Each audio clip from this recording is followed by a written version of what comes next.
প্রচন্ড ভিড় পেছনে। এখন কি করব, মানুষ যা এসেছে। আর এত মানুষ আসেন কেন ভাই? আপনাদের কারণে তো সমস্যা। বাংলাদেশের বিভিন্ন জেলায় প্রশাসন অনুমতি দিতে চাচ্ছে না, মানুষ দেখি ওয়াজ মাহফিলে এমনি 200-300 মানুষ হবে, এত মানুষ হয় কেন? আপনারা আসবেন না এত, আপনাদের কারণেই তো ঝামেলায় চলছে। যারা দাঁড়িয়ে আছেন যদি বসার জায়গা পান বসেন, না পেলে এখন কি কোথায় বসবে, জায়গা তো। এই যে বাম সাইডে যান, তো বাম সাইডে যান, কলেজের বারান্দার এদিকে যদি ফাঁকা জায়গা থাকে কিছু বিছিয়ে দেন, কিছু বিছিয়ে দেন, অথবা ঘাস মনে হয় আছে, ঘাসের ওপরে বসা লাগবে, বসেন ওখানে। গেটে জাম না করে এইদিকে যান, যান। ভলেন্টিয়ার নেই ওখানে। আপনি যদি একটু নড়ে কাউকে জায়গা করে দেন, জান্নাতের ভেতরে আল্লাহ আপনার জন্য একটা জায়গা নিজে তৈরি করবে। আপনি তো আন্দাজ সুবহানাল্লাহ বললেন, সুবহানাল্লাহ। আওয়াজও লাগবে কানে, আওয়াজ হচ্ছে না, আমার গলা ভেঙে যাবে। একটু ইকো দেন আর আওয়াজ বাড়িয়ে দেন। দরকার মাইক আমার কানের দিকে ঘুরিয়ে দেন, মাইক টাঙানো হয় না।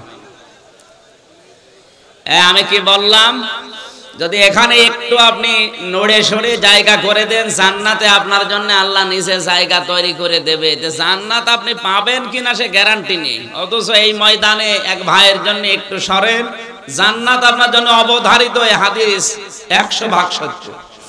আসেন, একটু আসেন, আপনার সুযোগ করে দিলাম জান্নাতে যাওয়ার, একটু আসেন, একটু এগিয়ে আসেন। আর পেছনে যারা দাঁড়িয়ে আছেন এই ফাঁকে ভেতরে ঢোকেন। কলেজের গেটে কেউ দাঁড়িয়ে থাকবেন না ভাই, এমনিতে সময় কম, তাড়াতাড়ি আসেন। গুরুত্বপূর্ণ একটা বিষয় আজকে আলোচনার বিষয় হচ্ছে গুজব, যেটা বাংলাদেশ ধ্বংস করে ফেলছে। এই গুজবে কান দেওয়া যাবে না। আসেন, একটু তাড়াতাড়ি আসেন। সুবহানাল্লাহ আলহামদুলিল্লাহ লা ইলাহা ইল্লাল্লাহ, সুবহানাল্লাহ আলহামদুলিল্লাহ লা ইলাহা ইল্লাল্লাহ। এখন যারা দাঁড়িয়ে আছে বারবার বলা হচ্ছে না বসেন, ওখানে বসেন, আপনাকে দেখে আরো মানুষ আসবে। বসেন বসেন বসেন। আর বারবার যদি বসেন বসেন বলে ও তাহেরের মতো আবার জিকির হয়ে যাবে। বসেন বসেন, বসে যান, তাড়াতাড়ি করেন ভাই, বারবার এই কথা বলা ঠিক না। বসেন, আমরা কোরআনে প্রবেশ করছি, কথা বলা যাবে না। যে যেখানে আছেন ওইভাবেই দরকার হয় শোনেন, যদি বসতে জায়গা না পান। আমার ভাইরা, বিপদে পড়লে মানুষ প্রথমে যেহেতু ভাইয়ের কাছে যায়, আর ভাইয়ের নিজে তার নিজের ভাইয়ের পক্ষ নেয়। কিয়ামতের ওই ময়দানে ও মনে করবে দুনিয়াতে বিপদে পড়ার পরেও ভাই আমি অন্যায় করলেও আমার পক্ষে ছিল, আজকে মনে হয় আমার পক্ষ অবলম্বন করবে। এই জন্য সর্বপ্রথম যাবে তার নিজের ভাইয়ের কাছে। কার কাছে?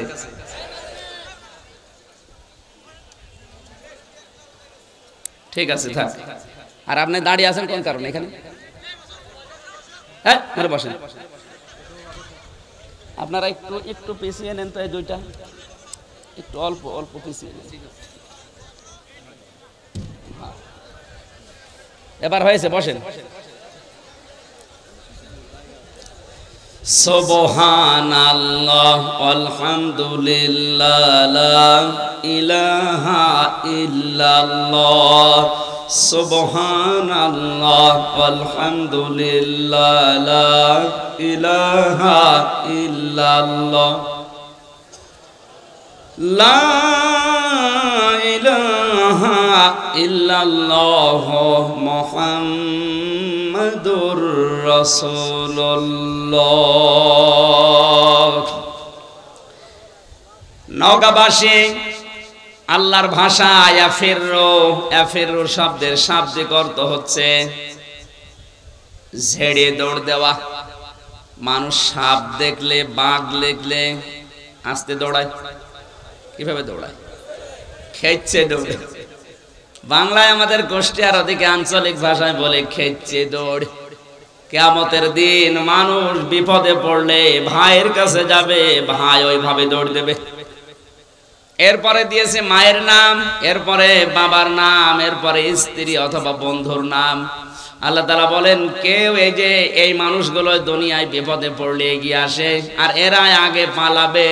পৃথিবীর প্রতিটি মানুষ থাকবে নিজের চিন্তায় পেরেশান।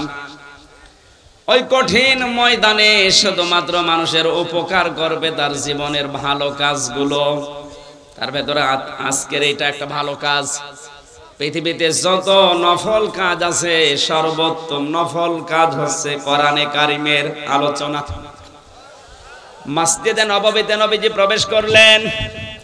বিশ্বনবী মুহাম্মদুর রাসূলুল্লাহ সাল্লাল্লাহু আলাইহি ওয়াসাল্লাম ডান দিকে লক্ষ্য করে দেখলেন কিছু মানুষ কোরআনে কারিম নিয়ে গবেষণা করছে। বাম দিকে তাকিয়ে দেখলেন কিছু মানুষ আল্লাহর জিকিরে লিপ্ত আছে।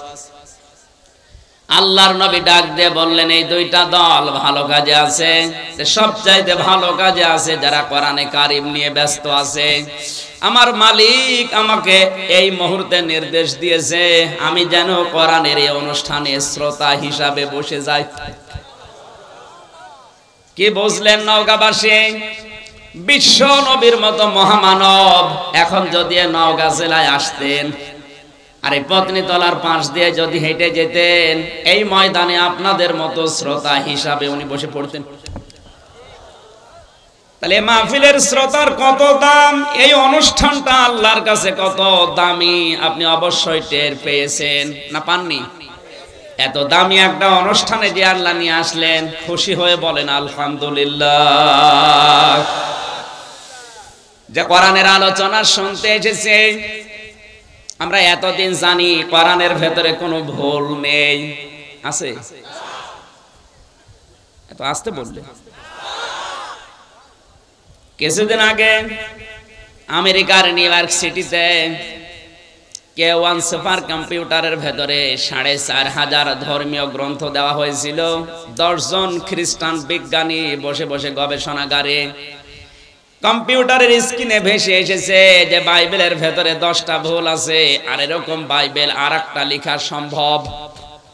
গীতার ভেতরে কয়টা ভুল আছে আর গীতা এরকম আর একটা লেখা সম্ভব। কোরআনে কারিম সর্বশেষ দেওয়ার পরে স্ক্রিনে লেখা এসেছে এর ভেতরে কোনো ভুল নেই। আমি শেষ পর্যন্ত বলি ভুল নেই, কিন্তু এরকম কিতাব আর একটা লেখা সম্ভব। আপনি নাউজুবিল্লাহ বলে ধরছে না? খ্রিস্টান বিজ্ঞানীরা চিন্তা করে এতদিন জানতাম কোরআনে ভুল নেই, সন্দেহ নেই, কিন্তু এরকম কিতাব লেখা সম্ভব না এটাও জানতাম। আজকে প্রমাণ হয়েছে এরকম কিতাব লেখা সম্ভব, কিন্তু সময় লাগবে কতদিন? কম্পিউটারের স্ক্রিনের শেষের দিকে লেখা এসেছে এ সময় লাগতে পারে ৬৩,০০০ অক্টেলিয়ান বছর। আপনি তো না বুঝে হাসতেছেন, আপনি বোঝেন অক্টেলিয়ান কারে বলে? যারা গণিত জানে জিজ্ঞাসা করেন। আমরা জানি গণিতের যে হিসাব একক, দশক, শতক, সহস্র, অযুত, লক্ষ, নিযুত, কোটি, million, billion, trillion, zillion, pillion, এরপরে অক্টেলিয়ন। ওনা মাথায় ধরবে না। তাও ১-২ বছর না ৬৩,০০০ অক্টেলিয়ন বছর সময় লাগবে। শেষে আবার আশ্চর্যবোধক চিহ্ন দিয়ে লেখা এসেছে যে সম্ভব না। এতদিন আমরা এটা জানি যে কোরআনে কোনো ভুল নেই, কিন্তু এই কোরআনে আল্লাহ বাদে আর কারো কোনো কথা নেই। এটা জানেন না? জানেন না। এটা কত বড় অথেন্টিক কিতাব। এ পৃথিবীতে এখন ৪৫০০ উপরে ধর্ম আছে, তাদের ধর্মীয় কিতাবও আছে। আমাদের যেমন একটা এত বড় অথেন্টিক এই কিতাবটা আল্লাহ পাক বলেন যালিকাল কিতাবু লা রাইবা ফীহি, এর ভেতরে সন্দেহ নেই, ভুল নেই, সন্দেহের লেশ পর্যন্ত নেই। কিন্তু আল্লাহ বাদে আর কারো কোনো কথা কোরআনে নেই, এটা আমরা অনেকে জানি না। আল্লাহ বাদে কারো কথা আছে এর ভেতরে? নেই। যে আপনি জানলেন কি করে? কোরআনে কারীম গ্যারান্টি দিয়েছে ওয়ালাউ তাকাওয়ালা আলাইনা বা'দাল আকাবিল লাআখাযনা মিনহু বিল ইয়ামিন সুম্মা লাকাতানা মিনহুল ওয়াতিন।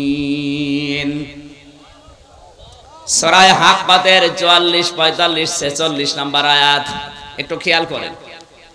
আল্লাহ পাক বলেন আমার এই কোরআনে নবীজি নিজের কোন কথা যদি আমার নামে চালিয়ে দিত যে এইটাও আল্লাহ বলেছেন, নিজের কোন কথা আমি আল্লাহর নামে যদি চালিয়ে দিত কোরআনে, আমি আল্লাহ আমার নবীর ডান হাত চেপে ধরতাম, কণ্ঠ নালী কেটে ফেলে দিতাম। ঠিক আছে আয়াতের কথা? এখানে এত নড়াচড়া করা যাবে না ভাই, কেউ যেন না আসে। কথা বোঝেন, যে কথা বললাম ঠিক আছে না? এখানে আলেম নেই, আপনি আলেম না? আমি যে তাফসির করলাম কি ঠিক আছে না? ঠিক নেই। তা আপনারা কি শুনছেন? আমি যদি ভুল বলি তো কিছুই বলবেন না। এই হুজুর বসে আছে, কি হুজুর? আমি কি বলছি আপনি একটু ভালো করে শোনেন। এই জন্য তো বলছি নড়াচড়া করা যাবে না। এই কোরআনে যদি নবীজি নিজের কোন কথা আল্লাহর নামে চালিয়ে দিত, আল্লাহ তাআলা বলেন আমি নিজে আমার নবীর ডান হাত চেপে ধরতাম। আপনি তো আন্দাজে ঠিক বললেন, ঠিক নেই, এটা ভুল। আমি যা বললাম এটা সিলেবাসভুক্ত কথা। সিলেবাসের আলেম যারা তাদের কাছে মনে হবে ঠিক হচ্ছে, কিন্তু একটু একটু একটু দেখেন তো কি এখানে কি আল্লাহ বলে, আকাশ পাতাল হয়ে যাবে। আমি এই জন্য বলছি খেয়াল করে শুনবেন। আলেম যারা তাদের জন্য আজকে অনেক খোরাকি আছে। এখানে লাখাযনা মিনহু বিল ইয়ামিন, বি মানে দ্বারা, বি মানে দিয়ে, বি মানে কর্তৃক। আল্লাহ তাআলা বলেন বিল ইয়ামিন, ডান হাতের দ্বারা আমি আল্লাহ পাক আমার নবীকে চেপে ধরতাম, আমার নবীর ডান হাত চেপে ধরতাম। এই কথা এখানে নেই, অথচ আমাদের সিলেবাসে কিন্তু এটা আছে। আপনি একটু ভালো করে দেখেন, এই দেশে এখন প্রায় 42টার উপরে তাফসির পাওয়া যাচ্ছে। আধুনিক যে তাফসির গুলো দেখবেন এখানে লেখা আছে আমি আল্লাহ আমার নবীর ডান হাত চেপে ধরতাম। আছে? হ্যাঁ, আধুনিক তাফসির গুলোতে আপনি পাবেন না। মানধাত আমলে যেগুলো আছে 1000 বছর 1200 বছর আগে লেখা, ওখানে আছে আমার নবীর ডান হাত চেপে ধরতাম। না, এ কথা ঠিক নেই। আমি আল্লাহ পাক আমার ডান হাত দিয়ে নবীকে চেপে ধরতাম। আল্লাহর ডান হাতে শক্তি বেশি না বাম হাতে? ও বলছে ডান হাত। আল্লাহর শক্তি কি ডান হাতে বেশি না বাম হাতে? এখানে যেহেতু ক্লাস হয় কলেজে, প্রফেসর মতি মজিবুর রহমানরা ক্লাস নেয়, যারা শিক্ষক মন্ডলী আছে বারবার দেখবেন প্রশ্ন করে। আমার বিশ্ববিদ্যালয়ে আপনাদের এলাকার একজন স্যার ছিল, ডক্টর গোলাম রব্বানী, ওই ধামরাহাট বাড়ি। উনি যখন বারবার ক্লাসে প্রশ্ন করতেন, ওই বিষয়টা আমরা আর ভুলতাম না। তার মানে যারা আসল শিক্ষক ওনাদের উচিত হবে একটা বিষয়কে একেবারে গুলিয়ে খাওয়ানো, বারবার প্রশ্ন করা। এইটাও কিন্তু একটা ক্লাস। এটা কি? এটা 1-1.5 ঘন্টার একটা ক্লাস। এই ক্লাসের ছাত্র যদিও কলেজের অনার্সের সব ছাত্র একরকম, এখানে ওই রকম না। এখানে 12 বাপের 13 ছেলে, এক একটার মেধা এক এক রকম। এই জন্য এখানে কথা বলা আরেকটু কঠিন। শব্দের দিকে খেয়াল করলে আমরা যেটা দেখলাম, আল্লাহ তাআলা বিশিমাল না দিয়ে বিলিয়ামিন দিলেন। কারণ কি? এই আয়াতের তাফসীর হয় দুইটা। এক নম্বরে আল্লাহ মিনহু বিলিয়ামিন দিয়ে শিমাল না দিয়ে বোঝাতে চেয়েছেন আমি আল্লাহ আসিয়া পৃথিবীতে ডানপন্থীদের সঙ্গে বামপন্থীদেরকে আমি আল্লাহ ঘৃণা করি। বাংলাদেশ সহ বিশ্বে যারা বামপন্থী রাজনীতি করেন, যারা বামপন্থী বলে নিজেদেরকে পরিচয় দেন, আপনার দুনিয়ার সব কিছু থাকতে পারে, কান খুলে কথা শুনে রাখেন, আপনার মালিক আপনাকে ঘৃণা করে।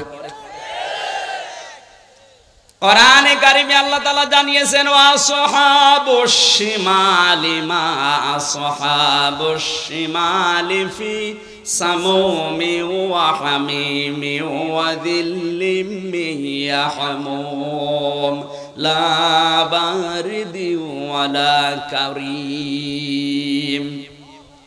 আল্লাহ রাব্বুল আলামিন সূরা ওয়াকিয়ার ভেতরে জানিয়েছেন যারা বামপন্থী এরা হতভাগ্য, এরা দুর্ভাগা, এদেরকে জাহান্নামে কিছু শাস্তি দেব, সেগুলোর ধরন আল্লাহ এখানে দিয়েছেন। নওগাঁবাসী বিবেক যদি থাকে, আপনি যদি বামপন্থী রাজনীতি করে আরো পরিচয় দেন আমি বাম, আপনি বাম হন আর রাম হন, আপনাকে আপনার মালিক যিনি ঘৃণা করে, অপছন্দ করে। আমরা যারা ডানপন্থী আমাদের কিছু না থাক, এতটুকু ভরসা আমাদের মালিকের প্রতি, এতটুকু সান্ত্বনা আছে আমাদের মালিকের প্রতি যে আমাদের মালিক আমাদেরকে ভালোবাসেন। আল্লাহ রাব্বুল আলামিন বলেন বামপন্থী যারা এদেরকে আমি দোজখের খড়ি বানাবো, আগুন দিয়ে এদেরকে জ্বালাবো, স্থায়ী করে দেব। ওয়াল্লাযীনা কাফারু বিআয়াতিনা হুম আসহাবুল মাশআমা আলাইহিম নারুম মুসাদা। জোরে বলেন নাউযুবিল্লাহ। মিনহু বিল ইয়ামিন দেওয়ার কারণ এক নাম্বার এইটা, আল্লাহ ডানপন্থীদের ভালোবাসেন, পছন্দ করেন, বামপন্থীদেরকে ঘৃণা করেন, অপছন্দ করেন, এই জন্য মিনহু বিশিমাল দেয়নি। দুই নাম্বার তাফসীর হচ্ছে পৃথিবীতে মানুষ যেটা দিলে বোঝে ভালো, আল্লাহ কিন্তু ওই বিষয়ের উদাহরণ কোরআনে দিয়েছেন। আমরা সচরাচর জানি আমাদের ডান হাতে শক্তি বেশি, বাম হাতে শক্তি, এই জবাব দেন না কেন? ডান হাতে কোনো বিষয় ধরলে শক্ত করে ধরা যায়, বাম হাত দিয়ে ধরলেও ধরা যায়, কিন্তু অত শক্ত করে না।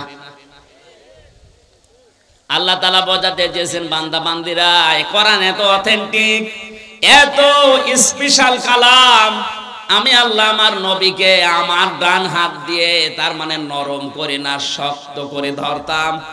যদিও আমার ধরা এমনিতে শক্ত, আমার বাম হাতে কি আর ডান হাতে কি? ডান হাত দিয়ে ধরলে নরমে না শক্ত? আরো জোরে, শক্ত করে ধরে ফেলে শেষ করে দিতাম না।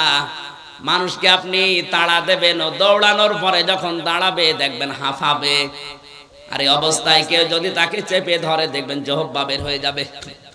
আল্লাহ এখানে গণাগম দিয়েছেন লাখাযনা মিনহু বিল ইয়ামিন সুম্মা লাকাতানা মিনহুল ওয়াতিন। আমার নবী যখন দাঁড়িয়ে আমি শক্ত করে ধরার পরে হাঁপিয়ে যেত, জহব্বা বের হয়ে যেত, যেটা দিয়ে কথা বলে ওই কণ্ঠনালী আমি আল্লাহ তার জহব্বা পর্যন্ত কেটে ফেলে দিতাম। জোরে বলেন সুবহানাল্লাহ। নওগাঁবাসী এখানে নাউজুবিল্লাহ পড়ার কথা ছিল, সুবহানাল্লাহ কেন বললাম? যে নবীকে আল্লাহ পড়া কোরআনে কোনদিন নাম ধরে ডাকেননি। আপনি পড়া কোরআন শরীফ খুঁজে দেখবেন কোন সময় নবীকে আল্লাহ নাম ধরে ডাক দেননি। যেখানেই নাম ধরেছেন সেখানে রিসালাতের ঘোষণা দিয়ে তার সম্মান আরো বাড়িয়ে দিয়েছেন। পড়া কোরআনে 25 জন নবীর নাম আমি পেয়েছি। এই 25 জন নবীকে আল্লাহ ছাত্রের মতো ডাক দিয়েছেন। এই শিক্ষক যখন ক্লাস নেয়, ক্লাসে দেখবেন ডাক দেয় ইয়া ইব্রাহিম, ইয়া মুসা, এদিকে আসো। আর মুহাম্মাদুর রাসূলুল্লাহকে আল্লাহ পড়া কোরআনে ওইভাবে ডাক দেয়নি ইয়া মুহাম্মদ। হ্যাঁ, মুহাম্মদ শব্দ বলার সঙ্গে সঙ্গে তার রিসালাতের ঘোষণা দিয়ে তার সম্মান যা ছিল আরো বাড়িয়ে দিয়েছেন। 4 জায়গায় আল্লাহ এই শব্দটা দিয়েছেন মুহাম্মাদুর রাসূলুল্লাহ ওয়া মা মুহাম্মাদুন ইল্লা রাসূল। জোরে বলেন আল্লাহু আকবার। আমার মুসলমান ভাইরা, যেই নবীকে আল্লাহ কোনদিন নাম ধরে পর্যন্ত ডাকলেন না, সেই নবীকে যদি বলে আপনাকে আমি ডান হাত দিয়ে চেপে ধরে কণ্ঠনালী কেটে ফেলে দিতাম, যদি কোরআনের ভেতরে আপনার নিজের কোনো কথা বানিয়ে বলতেন, তাহলে সে কিতাব কত অথেন্টিক এই আয়াত দ্বারা বোঝা যাচ্ছে। কথা বলেন ঠিক কিনা? এত বড় অথেন্টিক কিতাবের তাফসীর শোনার জন্য যারা বসেছি, আর একবার বলছি আলহামদুলিল্লাহ। দরুদ আর সালাম পাঠ করছি আমাদের নবী, মানবতার মহান শিক্ষক মুহাম্মাদুর রাসূলুল্লাহ সাল্লাল্লাহু আলাইহি ওয়াসাল্লামের প্রতি। কোরআনে কারিমে আমার আল্লাহ নবী সম্পর্কে যত তথ্য দিয়েছেন সব চাইতে বড় আশ্চর্য লেগেছে আমার কাছে সূরা হুজুরাতের 1, 2, 3 নম্বর আয়াত। আল্লাহ তাআলা বলেন, ইয়া আইয়ুহাল্লাযীনা আমানু লা তারফাউ আসওয়াতাকুম ফাওকা সাওতিন নাবিয়্যি ওয়ালা তাজহারু লাহু বিল কওলি কাজাহরি বা'দিকুম লিবা'দিন আন তাহবাতা আমালুকুম ওয়া আনতুম লা তাশউরুন। দিলের কান দিয়ে বোঝার নিয়তে শুনবেন, আমলের নিয়তে। দল মত আমাদের আলাদা থাকতেই পারে, কিন্তু কিয়ামতের দিন নবী যদি সুপারিশ না করে, আমির হামজা না, আব্দুল গাফফার না, আমার বাবাও জান্নাত পাবে না। এই কথা বলেন না কেন? এখানে আয়াতটা একটু ভালো করে খেয়াল করেন। সূরা হুজুরাত 2 নম্বর আয়াত। আল্লাহ তাআলা বলেন, ওহে যারা ঈমানের দাবি করো তাদেরকে বলছি, কখনো তোমাদের মুখের আওয়াজ যেন আমার রাসূলের মুখের আওয়াজের উপরে ওঠে না ওঠে। আমার রাসূলের কণ্ঠের উপরে যদি তোমাদের কোন কণ্ঠ কোনদিন উপরে ওঠে, পরস্পরে যেভাবে কথাবার্তা বলো, এইভাবে যদি আমার রাসূলের কথার উপরে তোমাদের গলার আওয়াজ চলে যায়, তোমাদের যত আমল ছিল দুনিয়ায় আমি আল্লাহ সব আমলগুলো ধ্বংস করে দেব, নষ্ট করে দেব। তোমরা টেরও পাবে না কখন তোমাদের আমল নষ্ট হয়ে তোমরা আমল শূন্য হয়ে গেছো। এই আয়াতটা নাযিল হওয়ার পর থেকে হযরতে ওমরের এত দারাজ কণ্ঠ ছিল, কিন্তু নবীজির সামনে আসলে কমপক্ষে 3 বার কথা না বলার পরে নবীজি তার কথা শুনতে পারতেন না। এত বড় দারাজ কণ্ঠের লোক যদি 3 বার বলার পরে নবীজি শুনতে পান, আমাদের কণ্ঠ কি আর আমাদের আওয়াজ কি? নবীজি এখন নেই, তার গলার উপরে আপনার আওয়াজ, তার মানে কি? এই শব্দের বাস্তব ব্যাখ্যা হবে, পৃথিবীতে নবী নেই কিন্তু নায়েবে নবী আছে। আল উলামা ওয়ারাসাতুল আম্বিয়া। আল্লাহর নবী জানিয়েছেন, যারা আলেম এরা আমি রাসূলের স্থলাভিষিক্ত নায়েবে রাসূল, আমি নবীর উত্তরাধিকারী। এরা আমি নবীকে কষ্ট দিলে, আমি নবীকে দুঃখ দিলে যেমন আল্লাহ পাক নিজে আঘাত পায়, আমার নায়েব যারা কিয়ামত পর্যন্ত আলেমদেরকে যারা দুঃখ দেবে, আমি নবী ঠিক ওইভাবেই কষ্ট পাবো। আর আমি নবী যদি কষ্ট পাই, তাহলে তোমাদের যে আমলগুলো আছে ওগুলো কখন নষ্ট হয়ে যাবে তোমরা টেরও পাবে না। এই আয়াতটা এবার বাংলাদেশে মিলান, কত মানুষের আমল আখলাক আল্লাহ নষ্ট করে দিয়েছে, ও টের পাচ্ছে না, তার কোনো হিসাব নেই, এ জেলায় নেই। আপনার নিজের বাস্তব জীবনে আপনি মিলাবেন, আপনি আর যাই করেন না কেন অন্তত এইটা যেন হয়ে না যায়। কারণ নবীকে আল্লাহ এত সম্মান দিয়েছেন, এই পৃথিবীর ময়দানে আল্লাহ নিজের পরেই সম্মান দিয়েছেন বিশ্ব নবীকে। আজকে আসার সময় পড়ছিলাম বুখারী শরীফের হাদিস, আল্লাহর নবী মুহাম্মদুর রাসূলুল্লাহ সাল্লাল্লাহু আলাইহি ওয়াসাল্লাম বলেন, খ্রিস্টান এক যুবক অকথ্য ভাষায় আমাকে গালিগালাজ করেছিল। গালিগালাজ করার পরে লোকটা মারা যায়, জাতির লোকেরা তাকে কবরে দেয়। সকালবেলা সে দেখে কবরের মাটি তাকে গ্রহণ করে নাই, বের করে দিয়েছে। চিন্তা করছে কি অবস্থা। সকালবেলা আবার তারা একটু গর্ত বেশি করে আবার রেখেছে কবরে। পরের দিন সকালে যে দেখে কবর তাকে গ্রহণ করেনি, উদ্গ্রহণ করে বের করে দিয়েছে। ওরা ভাবে এভাবে হবে না, আর একটু গভীর গর্ত করা লাগবে। গভীর গর্ত করার পরে যখন রেখেছে, সকালবেলা যে দেখে আগের দিনের মতো কবর তাকে নেয়নি, মাটি বের করে দিয়েছে। খ্রিস্টানরা চিন্তা করে এভাবে হবে না, একে কুয়ার মতো গর্ত করে রাখো, এর উপরে পাথর চাপা দাও, সিমেন্ট দিয়ে রড দিয়ে ঢালাই করে একেবারে শক্ত মজবুত ভাবে লাগিয়ে দাও যেন বের হতে না পারে। কুয়ার মতো গর্ত করার পরে যখন ঢালাই করে দিয়েছে, উপরে বড় বড় পাথর দিয়ে সিমেন্ট দিয়ে, সকালবেলা যে দেখে পাথর রড সিমেন্ট ঢালাই সব দূরে গেছে, ওইভাবে মাটির উপরে পড়ে আছে। শুধু এতটুকুই না, হাজার হাজার খ্রিস্টানরা লক্ষ্য করে দেখছে একটা কুকুর এসে ওর মুখের উপরে লজ্জা স্থান দিয়ে প্রসাব করছে। আপনি শুধু নাউজুবিল্লাহ সুবহানাল্লাহ পর্যন্ত বলবেন আমি জানি, কিন্তু যদি আপনার বিবেক থাকে আপনাকে কিছু নেওয়া লাগবে এখান থেকে। এটা বুখারী শরীফের হাদিস। এই পৃথিবী প্রমাণ করেই ফেলেছে, বিশ্ব নবীর বিরুদ্ধে যারা অবস্থান নিয়েছে, কুকুর পর্যন্ত তাদেরকে মুখে প্রসাব করে ঘৃণা জানিয়েছে।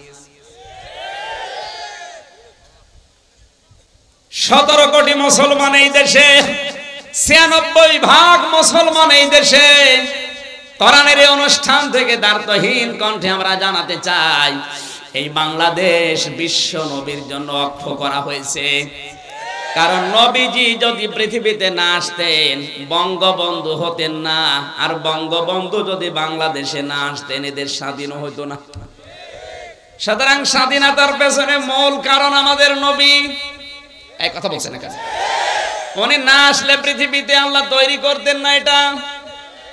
আর উনি না আসলে যদি পৃথিবী না হতো, বাংলাদেশ নামে একটা দেশে বঙ্গবন্ধু আসতো না। আর উনি যদি এদেশে না জন্মাতেন, আমরা স্বাধীনতাও পেতাম না। সুতরাং স্বাধীন দেশে, এই স্বাধীন মাটিতে আমাদের কলিজার টুকরা মুহাম্মদুর রাসূলুল্লাহকে নিয়ে কেউ যদি কটূক্তি করে, গালিগালাজ করে, এ জমিন তাকে গ্রহণ করবে না। এ জমিনের 1 ইঞ্চি মাটিও তার জন্য বৈধ না। শোনো, কোনো অবৈধ মানুষকে আমরা এই জমিনে থাকতে দেব না। আমার তো মনে হচ্ছে জাতির ভেতরে যারা মুহাম্মদুর রাসূলুল্লাহকে নিয়ে নিকৃষ্ট কাজে মেতে ওঠে, মাঝে মাঝে ওই কুকুর পর্যন্ত তাদেরকে মুখে প্রসাব করে সামনে ঘৃণা জানাবে। আশা করি আপনি পরিবর্তন হবেন। এত বড় আজান দিচ্ছে না, একজন জবাব দিয়ে দেন, এর ভেতরে একজন জবাব দিয়ে দেন। আমার বন্ধুরা, বিশ্বনবী মক্কা বিজয় করার দিন সবাইকে তিনি প্রায় মাফ করে দিয়েছিলেন। জানিয়েছিলেন সাহাবীরা যারা কাবা শরীফে আশ্রয় নেবে তাদেরকে কিছু বলবা না, যারা আবু সুফিয়ানের ঘরে থাকবে ওদেরকে কিছু বলবা না, যারা নিজেদের ঘরে অবস্থান নিয়ে দরজা আটক করে রাখবে তাদেরকে কিছু বলবা না। এক সাহাবী এসে বলে, হে নবী, আপনি যে 3 জায়গায় অবস্থান নেওয়ার কারণে নিষেধ করলেন কিছু বলতে, কিন্তু আপনাকে গালি দিয়েছিল অকথ্য ভাষায়। ওই লোকটা দেখলাম কাবার গিলাফ ধরে বসে আছে বাঁচার জন্য। আল্লাহর নবী বলেন, ওকে নিয়ে আসো, ওকে কতল করে বিদায় করে দাও। আপনি টের পেয়েছেন কি বললাম? যাদের বিরুদ্ধে মাপের ঘোষণা দিলেন, যাদের পক্ষে, সেই লোকটা গালি দিয়েছিল রাসূলকে। এজন্য নবীজি বললেন, কাবার গিলাফ ধরে আছে, তাদের করে নিয়ে আসো, ওকে হত্যা করে বিদায় করে দাও। দুনিয়ায় থাকার কোনো অধিকার তার নেই। বারবার এগুলো দেওয়া যাবে না, যারা দেবেন পরে দেবেন। আমার বন্ধুরা, আপনার বিবেক যদি থাকে, আপনি এখান থেকে আশা করছি কিছু নিয়ে যাবেন। আমাদের জননী প্রধানমন্ত্রী শেখ হাসিনা আজকে ঘোষণা দিয়েছেন, দাড়িওয়ালা টুপিওয়ালা মানুষ দেখে কেউ আজে বাজে মন্তব্য করবেন না। এই দাড়ি টুপি কি আমির হামজার? রাসূলের। কার? উনি রাসূলের প্রতি সম্মান দেখিয়েছেন। ওনার জীবনে যদি কিছু কবুল না হয়, অন্তত এই কথাটা কবুল হবে। কারণ বিশ্বনবীর পক্ষে পৃথিবীতে যে যা করেছে, আল্লাহ কাউকে মাহরুম করেন নাই, কিছু না কিছু দিয়েছেন। নবীজির আপন চাচা আবু লাহাব, এই লোকটার মতো নবীকে কষ্ট দিয়েছে পৃথিবীতে আমি আর কাউকে পাইনি। কারণ তার পুরা জীবন পড়ে দেখেছি, সব চাইতে বেশি কষ্ট দেওয়ার কারণে আল্লাহ তার নাম ধরে একটা সূরা দিয়েছেন, সূরা লাহাব। কোন সূরা? আল্লাহ তাআলা বলেন, তাব্বাত ইয়াদা আবি লাহাবি ওয়া তাব। শব্দের দিকে খেয়াল করেন, তাব্বাত ইয়াদা নে ছিল, দুই বছরের কারণে নুনটা পড়ে গেছে। আল্লাহ তাআলা বলেন তাব্বাত ইয়াদা, ধ্বংস হয়ে যাক আবু লাহাবের দুই হাত, এবং সে নিজে, এবং সে ধ্বংস হয়েছে। শব্দের দিকে খেয়াল করলে দেখতে পেলাম আবু লাহাব নবীকে পাথর নিক্ষেপ করেছিল এক হাত দিয়ে। কয় হাত? এখানে আল্লাহ কয় হাতের কথা বললেন? আরো জোরে। আল্লাহকে অবিচারক না মানে? এখানে এদন না দিয়ে এদা দিলেন কেন? আপনি যদি এই মোবাইলটা এখন এভাবে নিক্ষেপ করেন, দেখবেন এই হাত দিয়ে যদিও জোরে নিক্ষেপ করবেন, এই হাত নড়াচড়া করবে। আসতে বলে আবু লাহাব পাথর ঠিক নবীর দিকে এভাবে নিক্ষেপ করেছিল, কিন্তু ওর এই হাত, এই বামটা নড়াচড়া করে শক্তি জুগিয়েছিল। আজ বাংলাদেশ সহ বিশ্বে যারা বিশ্ব নবীর আদর্শের বিপক্ষে আছেন, নবীওয়ালা মানুষগুলোর বিপক্ষে আছেন, আল্লাহর নবীকে নিয়ে যারা কটূক্তি করেন, বাবারও ক্ষমতা আপনার ছিল না যদি পেছন দরজা দিয়ে আপনাকে কেউ নাড়াচাড়া না দেয়। আপনাকে আহ্বান জানাচ্ছি, হয়তো ডান হাত দিয়ে অনেকে চেষ্টা চালাচ্ছে বিভিন্ন কায়দায়, আপনি যে রাঘব আল বাম হাত দিয়ে পেছন দরজা দিয়ে নাড়াচাড়া দিয়ে সাহস যোগাচ্ছেন, আল্লাহ পাক যদি আপনাকে ধরে,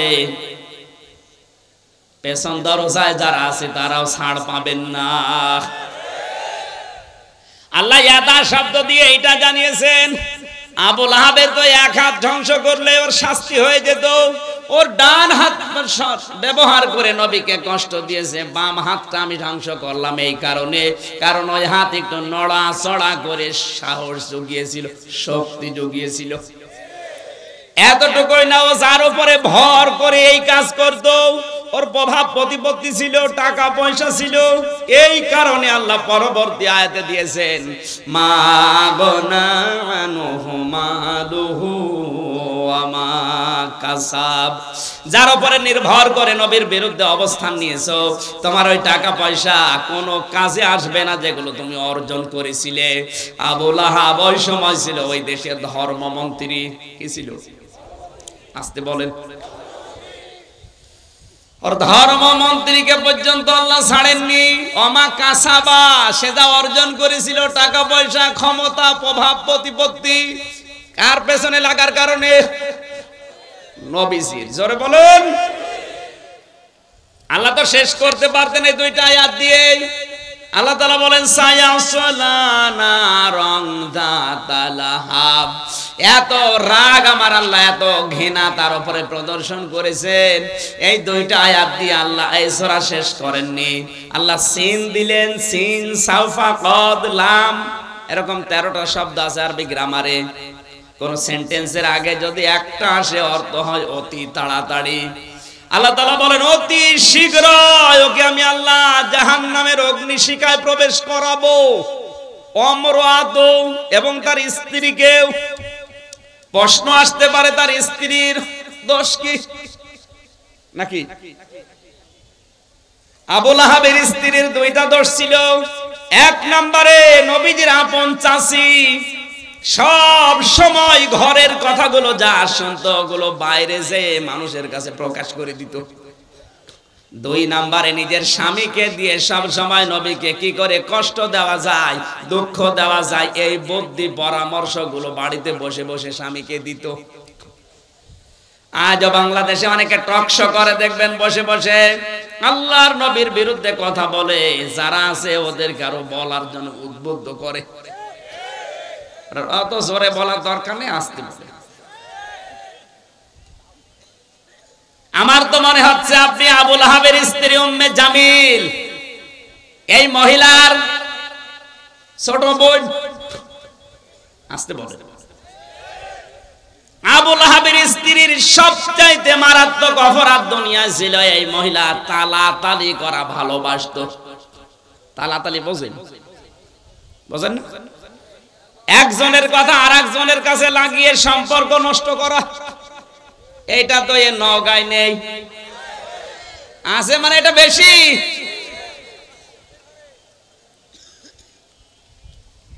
আব্দুল গাফফার ভাইয়ের সাথে অনেকের হয়তো মিল নেই, খোঁজ খবর নিয়ে দেখবেন, কাছে যেয়ে দেখবেন বিষয়টা কিছু না, শুধু তালাতালির কারণে সম্পর্ক দূরত্ব হয়ে গেছে।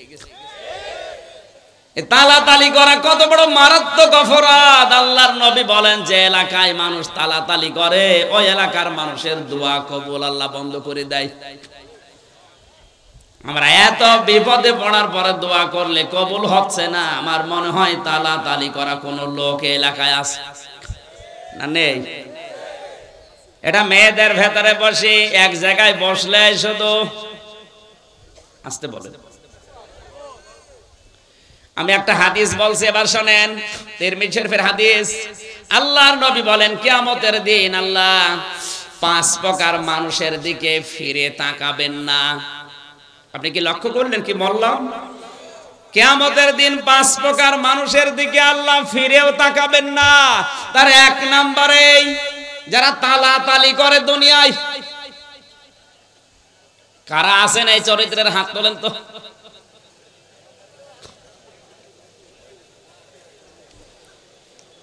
এই খেয়াল করেন, মুসা আলাইহিস সালামের জামানায় অনেকদিন বৃষ্টি বন্ধ ছিল।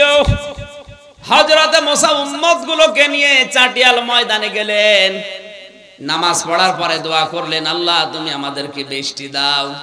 3বার মোনাজাত করার পরে বৃষ্টি হয় না। মুসা নবী রাগী নবী ছিলেন, তিনি রেগে গেলেন। ডাক দিয়ে বলে, রব্বুল আলামিন, এগুলো নয় আমার উম্মত, আমার মায়া লাগে, কিন্তু তোমার তো বান্দা, তোমার মায়া লাগে না।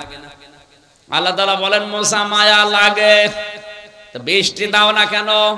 দেব না। তোমার বান্দা মায়া লাগে তুমি নিজে বললে, তারপরও বৃষ্টি দেবা না মানে? বলছে দেব না, দেওয়াই লাগবে। আল্লাহ তাআলা বলেন, মুসা বৃষ্টি আমি দিতে পারি কিন্তু দেব না, কারণ যাদেরকে নিয়ে দোয়া করলে ওর ভেতরে নামিমা তালাতালি করা একজন মানুষ আছে, ওরে যতক্ষণ বের করে না দিবা ততক্ষণ দোয়া কবুল হবে না। হযরতে মুসা ডাক দিয়ে বলে, রব্বুল আলামিন, তুমি শুধু ওই লোকটার নাম বলো, দেখো কি করে ওর ঘাট ধরে বের করে দেব। আল্লাহ তাআলা বলেন, না, আমি নিজেই নাম ধরে গীবত করতে নিষেধ করি, আর আজকে আমি নিজে নাম ধরে গীবত করব, হবে না। মুসা নবী বললেন, আল্লাহ আমি তো আর আলিমুম বিযাতিস সুদূর না, মানুষের মনের খবর আমি তো জানি না। সুতরাং এই মুহূর্তে যদি ওর নাম ধরে তোমারে বলি, এতগুলো মানুষের সামনে তুমি ওর ঘাড়ে ধাক্কা দিয়ে বের করে দিবা, অপমান হবে, আমি পারবো না। হযরতে মুসা বলে, আল্লাহ আমি তো জানি না মানুষের মনের খবর, আমি টের পাবো কি করে? আল্লাহ তাআলা বলেন, মুসা তোমাকে আমি কয়েকটা সিমটম বলি, তার ভেতরে 1 নম্বরে তুমি সবাইকে নিয়ে তাওবায়ে নাসুহা করো।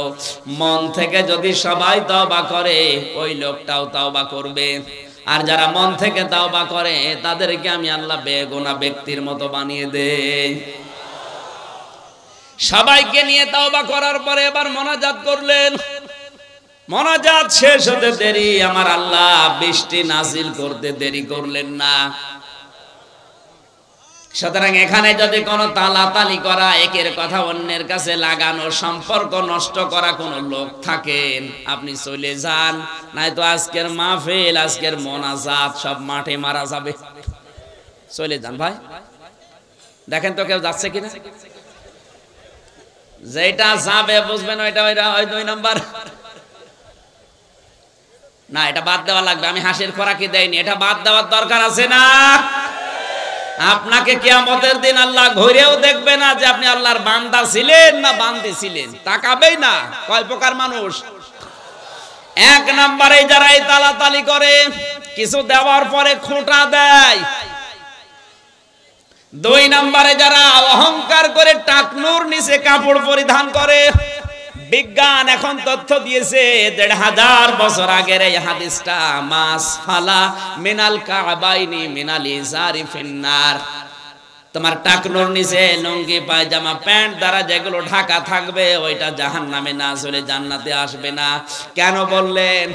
নবীজির এই কথাকে বিজ্ঞান পরীক্ষা করে দেখেছে, মানুষের এই টাকনুর নিচে যে ছোট্ট একটা রগ আছে ওটা খুব মোলায়েম, ওটা যদি বারবার, এটা মেয়েদের পুরুষের কিন্তু আবার আলাদা, পুরুষের ক্ষেত্রে এই জায়গাটা আলো বাতাস লাগা দরকার।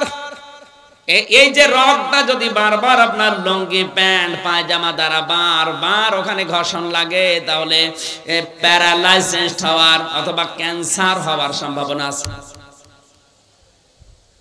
বিজ্ঞান এই ছোট্ট হাদিস গবেষণা করে অনেকে আজ মুসলমান হয়ে গেছে। আশা করছি আপনি এই হাদিসটা আমল করবেন, শুধু নামাজের সময় না, সব সময় না, নামাজের সময়। 3 নম্বরে যারা বৃদ্ধ জিনাখোর, বুড়ো জিনাকারী, এটা এখন বাংলাদেশে দিন দিন বেড়ে যাচ্ছে। যুবক মানুষ নাকি খেপে গেলে তারে ঠেকানো যায় হাদিস কোরআন বলে, আর বুড়ো মানুষ খেপলে না করে বাঁশ মেরেও ঠেকানো যায় না। বাংলাদেশে আজ হাজারো জায়গা থেকে আমরা মেয়েদের কান্নার আওয়াজ পাচ্ছি, যাদের রুম থেকে কান্নার আওয়াজ আসে যুবক মানুষ না, দেখবেন বুড়ো মানুষ। আসতে বলেন। আজকে দিনাজপুরের ডিসির নাম বেরিয়েছে, জামালপুরের ডিসির কথা নয়, বাদই দিলাম। এগুলো কি যুবক না বুড়ো? আসতে বলেন। এই জন্য আমার যতটুকু ধারণা, আমার যতটুকু মনে হয়, এই দেশে যাদের সম্পদ আছে, ধনী মানুষ, ওর একটা বিয়ে করলে হবে না, ওর কমপক্ষে 3-4টা বিয়ে করা লাগবে, তাও হবে না। না, এদেশে যদিও সামাজিক অবস্থায় এটা নেই, একটার বেশি 2টা বিয়ে করলে মানুষ উল্টা চোখে দেখে। কথা বলেন না কেন? আব্দুল গাফফার সাহেবকে আল্লাহ যা দিয়েছে, যে সম্পদ, যে ক্ষমতা, যে প্রভাব প্রতিপত্তি, একটা বিয়ের পরে যদি 2টা বিয়ে করে, আমরা অনেকেই মনে করব নষ্ট হয়ে গেছে। ওনার দ্বারা এখন কিন্তু একটা না, আমার মনে হয় একটা বউ থাকে ঢাকায় আর একটা নজিপুরে থাকা দরকার। এ কথা বলছেন না কেন? আজ হাজারো ধনী মানুষের চরিত্রগুলো আপনি লক্ষ্য করে দেখবেন, এদের যে চরিত্র, কিয়ামতের দিন আল্লাহ এদের দিকে তাকাবে না, কারণ অধিকাংশ বুড়ো মানুষ জিনাখোর। 4 নম্বরে অহংকারী ফকির। ফকির আবার অহংকারী হয়? আছে। ফকির অহংকারী বলতে এখানে কি বুঝলেন হাদিস? এই ফকির মানে যারা ভিক্ষা করে, এই ফকির না। এই ফকির হচ্ছে পৃথিবীর সব বান্দা বান্দি আমার আল্লাহর কাছে ফকির। এমন সময় কারেন্ট গেল, জেনারেটর নেই।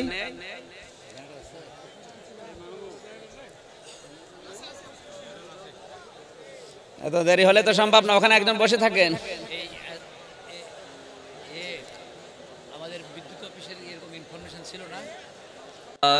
ইলাহা ইল্লাল্লাহ সুবহানাল্লাহ আলহামদুলিল্লাহ লা ইলাহা ইল্লাল্লাহ সুবহানাল্লাহ আলহামদুলিল্লাহ লা ইলাহা ইল্লাল্লাহ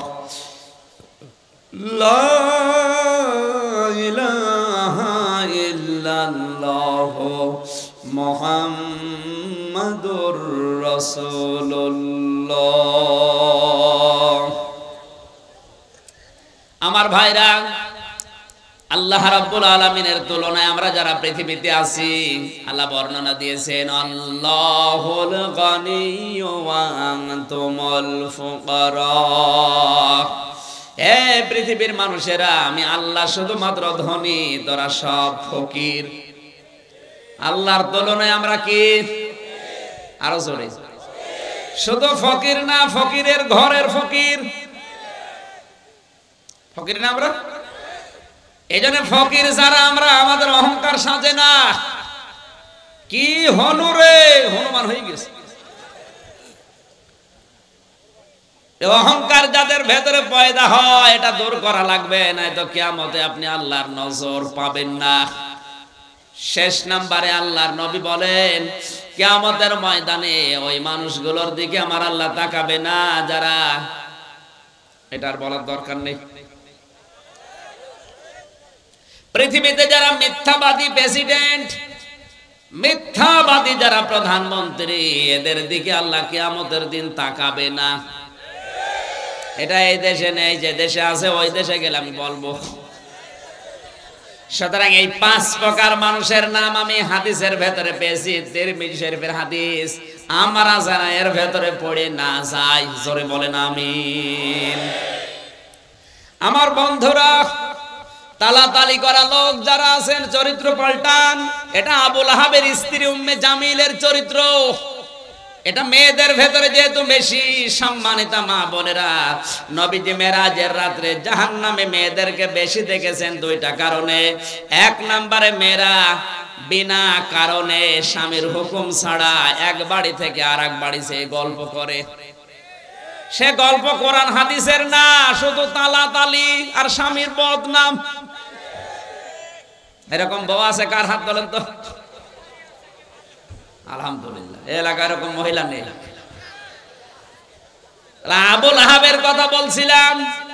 বিশ্বনবী মুহাম্মদ রাসূলুল্লাহর পেছনে এত বেশি লেগে থাকার কারণে আল্লাহ পাক তার নামে সরাসরি সূরা নাজিল করেছেন। কথা বলেন ঠিক কিনা?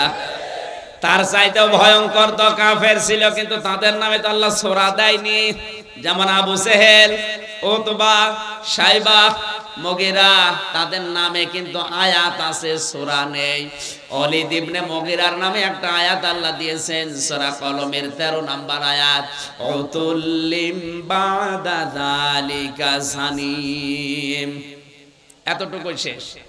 কিন্তু এই লোকটার নামে সরাসরি আমার আল্লাহ কোরআনে কারিমে আয়াত দিয়েছেন, সূরা পর্যন্ত নাযিল করলেন। আবু জেহেলের নামে একটা আয়াত আছে মাত্র সূরা আলাকে, কিন্তু আয়াত সূরা নেই। আর এই লোকটার নামে আয়াত না সূরা?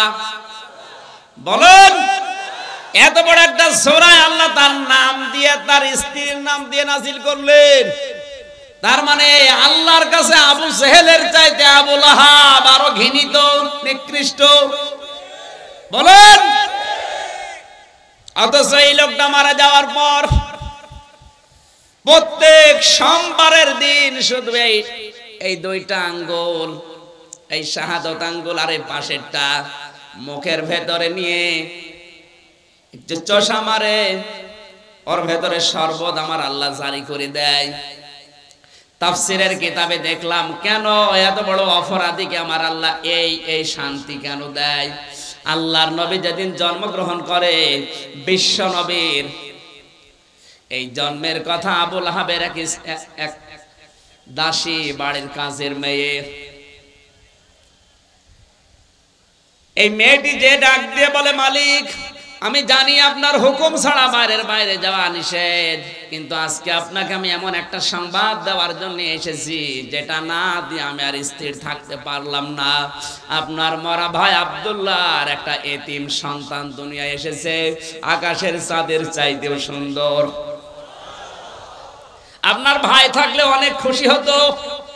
আবু লাহাব ওই দিন ডাক দিয়ে বলেছে, আমার ভাই থাকলে আনন্দ তো অনেক বেশি হতো। আমার ভাই যখন নেই, আমার মরা ভাই আব্দুল্লাহর এতিম সন্তানের সুসংবাদ যখন দিলে, তোমার আজ খালি হাতে ফেরত দিতে পারি না। আজকে তোকে আমি একটা পুরস্কার দিলাম, এই 2টা আঙ্গুল দিয়ে বলেছিল তোরে আমি আজাদ করে দিলাম, মুক্ত করে দিলাম। আল্লাহ পাকের কাছে এই বিষয়টা এত পছন্দনীয়, কারণ এই কথাটা করেছে, এই কাজটা করেছে ও নবীর পক্ষে। কার পক্ষে? বলেন, এত বড় কাট্টা কাফের নবীর পক্ষে অবস্থান নেওয়ার কারণে এই যে 2 আঙ্গুল নিয়ে, এই জন্য কিয়ামত পর্যন্ত ওই 2টা আঙ্গুল শুধু সোমবারের দিন একটু চষা দেবে, সর্বদা আমার আল্লাহ জারি করে দেবে। বারবার এত ডিস্টার্ব হয় কেন? আমার বন্ধুরা, আমরা অনেকেই বালাগাল উলাবি কামালিহি পড়ে। আমার তো মনে হয় অনেক মুসলমান এটাকে দরুদ শরীফ মনে করে পড়ে, অথচ এটা দরুদ না, এটা কোরআনেরও আয়াত না, হাদিসেও নেই, এটা একটা কবিতা। এটা কি বলেন না কেন? আমি বিশ্বের যতগুলো দেশ এবার ঘুরেছি,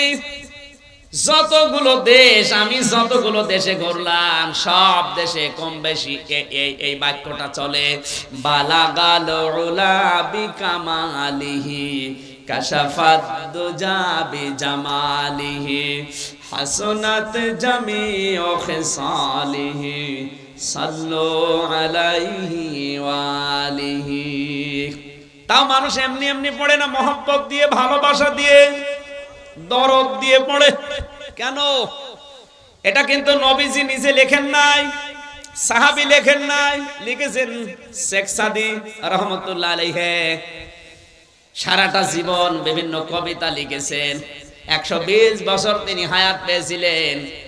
30 বছর একাধারে তিনি ছোটবেলা থেকে জ্ঞান অর্জন করেছিলেন। বাকি 30 বছর তিনি ওই জ্ঞানকে বিতরণ করেছিলেন। বাকি 30 বছর তিনি বিভিন্ন দেশে সফর করেছিলেন। বাকি জীবনের শেষ 30 বছর তিনি হাজারো বই লিখেছিলেন। গরিষ্ঠা অবস্থা এর ভেতরে অন্যতম হচ্ছে এই চরণটা। কলম হাতে নিয়ে চিন্তা করলেন, পৃথিবীতে কত কিছু লিখলাম, কিন্তু নবীজির নামে আমি তো কিছু লিখতে পারলাম না।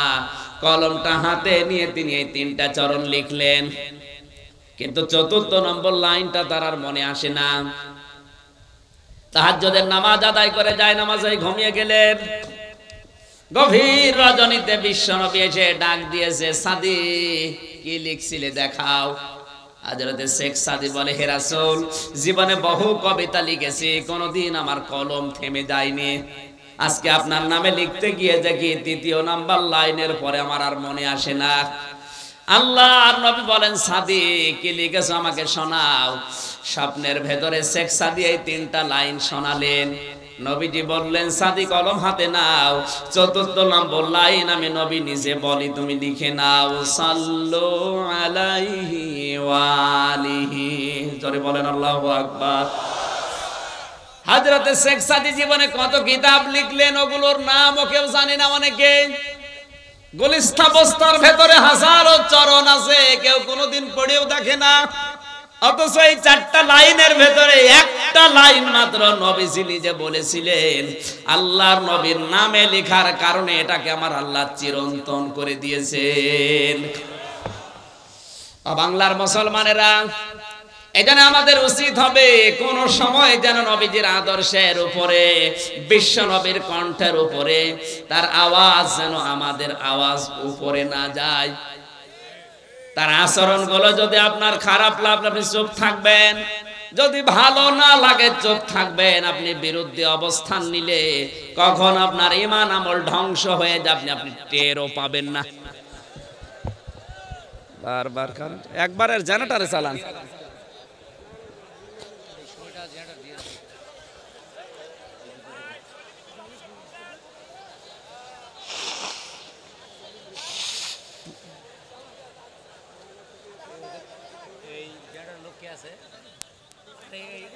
অবশেষে সময়টা জেনারেটর অফ করে না। সুবহানাল্লাহ আলহামদুলিল্লাহ লা ইলাহা ইল্লাল্লাহ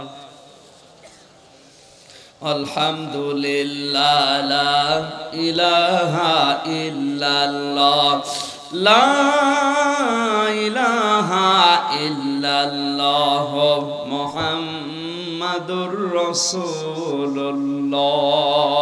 সাল্লাল্লাহু আলাইহি ওয়াসাল্লাম। আমার ভাইরা, 6666টি আয়াত থেকে কোরআনে কারীমের সূরা তাওবার 72 নাম্বার একটা মাত্র আয়াত আমরা পড়েছি। পড়া কোরআনে আমার আল্লাহ তার মুমিন বান্দা বান্দীদের সাথে 25টি ওয়াদা নিজে করেছেন। কয়টা? আরো জোরে। এই 25টা ওয়াদার প্রথম নাম্বার ওয়াদা আল্লাহ তার মুমিন বান্দা বান্দীদের সাথে যেটা করলেন সেটা হচ্ছে তিনি মুমিন বান্দা বান্দীদেরকে জান্নাত দেবেন। আর আসতে বলেন, এখানে ওয়াদা করছেন কে? কোথায়? কোরআনে। জোরে বলেন কয়টা? এই একটা বললাম নাম। তিনি তার মুমিন বান্দা বান্দীদেরকে জান্নাত দেবেন, এই ওয়াদা আল্লাহ কোরআনে করলেন। যিনি ওয়াদা করছেন উনি আমাদের মতো না যে সকালে এক কথা বিকালে আর এক কথা। কথা বলেন না কেন? আল্লাহ তাআলা বলেন, ইন্নাল্লাহা লা ইখলিফুল মিয়াদ। আমি যদি একবার কোনো বিষয় ওয়াদা করি তামাম দুনিয়া উল্টিয়ে যাবে, আমার ওয়াদা ভঙ্গ হবে না। আর ওয়াদা করেছেন যেখানে, একে যেমন তেমন কিতাব কত অথেন্টিক আপনাকে আমি আগেই বলেছি। কয়টা ওয়াদা? আজকের যে ওয়াদা প্রথম নম্বরে আল্লাহ তার মুমিন বান্দা বান্দীদের জান্নাত দেবেন। জান্নাত কিন্তু সবাইকে দেবেন না, দেবেন তার মুমিন বান্দা বান্দীদের। কথা বললেন না কেন? এবার আসেন তো, আমার আল্লাহ ওয়াদা দিচ্ছেন কাদের সাথে? মুমিন কারা? ইন্নাল্লাহা আশতারা মিনাল মুমিনিনা আনফুসাহুম ওয়া আমওয়ালাহুম বিআন্না লাহুমুল জান্নাহ। সূরা তাওবা 111 নম্বর আয়াতে আল্লাহ তাআলা বলেন, অবশ্যই আমি আল্লাহ ক্রয় করে নিয়েছি আমার মুমিন বান্দা বান্দীদের কাছ থেকে তাদের জান আর মাল বিনিময়ে তাদেরকে আমি আল্লাহ জান্নাত দিয়ে দিয়েছি। একটু খেয়াল করে শোনা লাগবে। জন্মের পর থেকে আপনি আয়াত শুনেছেন আমি জানি, কিন্তু এর ভেতরে তথ্য আছে। এখানে সরাসরি ক্রেতাকে, এই জবান খোলেন না কেন? জোরে বলুন। বিক্রেতা আমরা বললে হবে না, এখানে আল্লাহ পাক সবার কাছ থেকে কিনতে চান না। ইশতারা মিনাল মুমিনিনা, যারা মুমিন। এখন এই মুমিন কারা? আল্লাহর নবী বলেন মুমিন তো ওই লোকটা যার হাতের দ্বারা আর মুখের দ্বারা পৃথিবীর মানুষ শান্তিতে থাকে। এখানে হাত মানে শুধু এই হাত না, আল মুসলিমু মান সালিমাল মুসলিমুনা মিন লিসানিহি ওয়া ইয়াদিহি। এই লিসান মানে শুধুমাত্র এই মুখ না, ইয়াদুন মানে শুধুমাত্র এই হাত না। ইয়াদুনের ব্যাখ্যায় আমি পেয়েছি, ইয়াদুন মানে ক্ষমতার হাত, ইয়াদুন মানে আইনের হাত, ইয়াদুন মানে প্রভাব প্রতিপত্তির হাত, ইয়াদুন মানে টাকা পয়সার হাত। এই সমস্ত হাতের দ্বারা মুখ মানে শুধুমাত্র এই ছোট্ট গর্ত, এই মুখ না। আপনার হাজারো মুখ থাকতে পারে, আপনার একটা ইশারায় হাজারো লাশ দুনিয়ায় পড়ে যেতে পারে। আপনি যেটা দিয়ে ইশারা দিয়েছেন মুখ দিয়ে, ওইটাও মুখ। আপনার হাতের দ্বারা প্রভাব প্রতিপত্তির হাত, ক্ষমতার হাত, আইনের হাত, টাকা পয়সার হাত, আপনার শরীরের হাত হতে পারে। এই হাতের দ্বারা মুখের দ্বারা যদি পৃথিবীর কোন মানুষ আতঙ্কে থাকে, অশান্তিতে থাকে, আপনি আর যাই কিছু করেন না কেন এখনো মুমিন হতে পারেননি। এটা বাংলাদেশে হাদিসটা মিলান তো, এদেশে এখন মুমিন বেশি না কম? কম মানে নেই।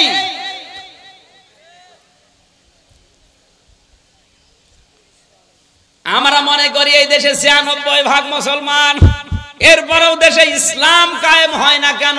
না, আমার দাদা বলছিলেন 96% না, বাংলাদেশে যেই দিন 51% মুসলমান আল্লাহর ঘোষণা অনুযায়ী তৈরি হবে, ওই দেশে ইসলাম কায়েম হতে 16 ঘন্টাও সময় লাগবে না। এক গরিব রিকশা চালক বহু কষ্ট করে 1 কেজি খাসির মাংস কিনে বাড়িতে নিয়ে স্ত্রীকে ডাক দিয়ে বলছে রান্না করো, আমি গোসল করে আসি। আর স্ত্রী রান্না করতে যে চিন্তা করছে দেখি কেমন লাগে, 1 পিস 2 পিস করে মুখে দিতে দিতেও ছাতা শেষ। চিন্তা করছে আমার স্বামী আসলে আমি বলবো কি। যখন গোসল করে এসেছে তখন খাবার দিয়েছে আলু, মূলা, বেগুন। ডাক দিয়ে বলে সেই গোশত বা মাংস কই? বলে আপনি জানেন না, আপনি গোসল করতে গেলেন, আমি সুন্দর করে রান্না করে ঢাকনা দিয়ে ঢেকে রেখে কলে পানি আনতে গেলাম, এসে দেখি মাংস আর নেই, ওই দুষ্টু বিড়াল সব খেয়ে ফেলেছে। লোকটা চিন্তা করে 1 কেজি মাংস, শুধু গোসল করতে গেলাম, রান্না কমপ্লিট, ঢাকনা দিয়ে ঢাকাও শেষ, কলে পানি আনতে গেছে কয় মিনিট লাগে, এর ভেতরে 1 কেজি মাংস বিড়াল খেয়ে ফেলেছে। পাশে তাকিয়ে দেখে ওই বিড়াল মিউ মিউ করছে, খপ করে চেপে ধরেছে। দাড়ি পাল্লা এনে ওজন দিয়ে দেখে 1 কেজি। ডাক দিয়ে বলে বউ, এটা যদি বিড়াল হয় সে মাংস কই? আর এটা যদি মাংস হয় সে বিড়াল কই? কারণ এই বিড়াল যদি 1 কেজি মাংস খায় এর ওজন হবে 2 কেজি। কথা বলেন না কেন? 51 ভাগ মুসলমান যদি হযরত ইব্রাহিম নবীর আদর্শ নিয়ে তৈরি হয়, 96 ভাগ লাগবে না। আপনি মুমিন দাবি করলেই হবে না। অনেকেই মনে করে ছোটবেলায় আমার খাতনা করা আছে, আমি মুমিন না। মুমিনকে শুধু খাতনা করে দিলে যদি মানুষ মুসলমান হয়, তে ছাগল তো বড় মুসলমান। ছাগলের খাতনা করা নেই না, সম্ভব না। আল্লাহ তাআলা জাত তার কাছে কিনবেন, অত পাগল আমার আল্লাহ না। আল্লাহ কিনতে চায় শুধুমাত্র কারটা, আরো জোরে। সুতরাং আপনি যদি মুমিন না হয়ে মাদ্রাসা বানিয়ে দেন, আপনার মাদ্রাসা আল্লাহ নেবে না। কারণ আল্লাহ নিতে চাই মিনাল মুমিনিনা, মুমিনদের কাছে। আল্লাহর টাকা পয়সা দরকার না, আল্লাহর দরকার আপনার ইচ্ছাটা। এই কথা বলে না আমার ভাইরা, এখান থেকে আপনি শিক্ষা নেওয়া লাগবে। আল্লাহ তাআলা ইশতারা মিনাল মুনাফিকিনা দাইনি, ইশতারা মিনাল কাফিরিনা দাইনি, ইশতারা মিনাল মুশরিকিনা দাইনি। যে এসে দিলে আমি নিয়ে নেব না। আল্লাহর যদি সম্পদের খুব বেশি দরকার হতো, তাহলে তো কারুনের সম্পদ আল্লাহ কিনে নিত। আপনি আর কয় টাকার মালিক হয়েছেন? কারুনের যে সম্পদ ছিল, কোরআনে কারিমে আল্লাহ একটু টাচ দিয়েছেন মাত্র। ইন্না কারুনা কানা মিন কওমি মূসা ফাবাগা আলাইহিম ওয়া আতাইনাহু মিনাল কুনুজি মা ইন্না মাফাতিহাহু লাতানু বিল উসবাতি উলিল কুওয়া। সূরা কসস 20 নম্বর পারা 13 নম্বর পৃষ্ঠা 12 নম্বর লাইন 10 নম্বর লাইনের 76 নম্বর আয়াতে আল্লাহ জানিয়েছেন, কারণ মুসা নবীর অবাধ্য ছিল, তাকে এত সম্পদের মালিক আমি আল্লাহ বানিয়েছিলাম। 70 জন যুবক মানুষ লাগতো তার শুধু চাবি বহন করতে। 70 জন যদি যুবক লাগে চাবি বহন করতে, তো তালা বহন করতে কতজন লাগবে? আর যদি তালা এত হয়, তো বাক্স কত ছিল? আল্লাহর সম্পদের দরকার হলে আপনার কথা আল্লাহ বলতো না কোরআনে, তাহলে কারণের নাম দিয়ে দিত। কথা বলেন না কেন? বাংলাদেশের দিকে যদি আল্লাহ আয়াতটা দিত, তাহলে কিছু মানুষের নাম আল্লাহ উল্লেখ করে দিত। মুসা বিন শমশেরের নাম বলতো, সালমান এফ রহমানের নাম বলতো, আকিজ কোম্পানির নাম বলতো। আপনি কয় টাকার মালিক, আপনাকে তারা 10 বার না 100 বার 1000 বার কিনতে পারে, বেচতে পারে। আমি আকিজ কোম্পানির আদ্দিন হাসপাতাল, যেটা আকিজের বড় ছেলে ডাক্তার মহিউদ্দিন, ঢাকা মগবাজারে আদ্দিনে আমি জমান নামাজ পড়াই মাসে 2 বার। আমি দেখেছি ওদেরকে আল্লাহ যে সম্পদ দিয়েছে। বাংলাদেশের ভেতরে এখন ওরা 3 নাম্বার ধনী। 10টা ধনী যদি থাকে পুরা দেশে, ওনারা আছে 3 নাম্বারে। আর আপনার তো নামই নেই, আছে? তাহলে আপনি তো ওর ভেতরেই নেই। তাহলে ইশতারা মিনাল মুমিনিনা, আল্লাহ কিনতে চান, কিন্তু সবারটা না। কার? আরো জোরে।